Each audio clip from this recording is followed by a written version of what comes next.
Baliw ang putik, magpapabidyo daw eh, bumaba naman. What?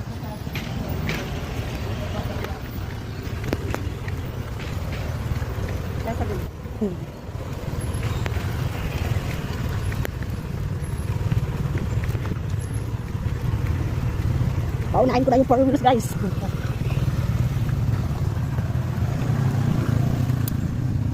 Ayan, aabante siya kasi para mamaya mahirapan na siya ng pag-akyat. Paatras na yung gagawin niya. When? Hindi nga.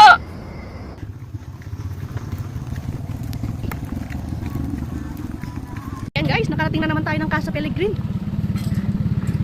For the second time. Shoutout po sila Basti. Shoutout dyan kila Basti sa aking madamit sa... Nakarating kami dito, ayan. Sila nagdala sa amin dito una. Ayun, may dila naman kami ngayon. Ayan, kasama ulit si Sek. Si Sek, nadala na rin namin doon sa mga... Hindi ka pa nakarating dito. Hindi, doon sa isang pinuntahan natin. Yung kasama sina Kainta. Tropa tayong Kainta noon. Ayan nga guys, yung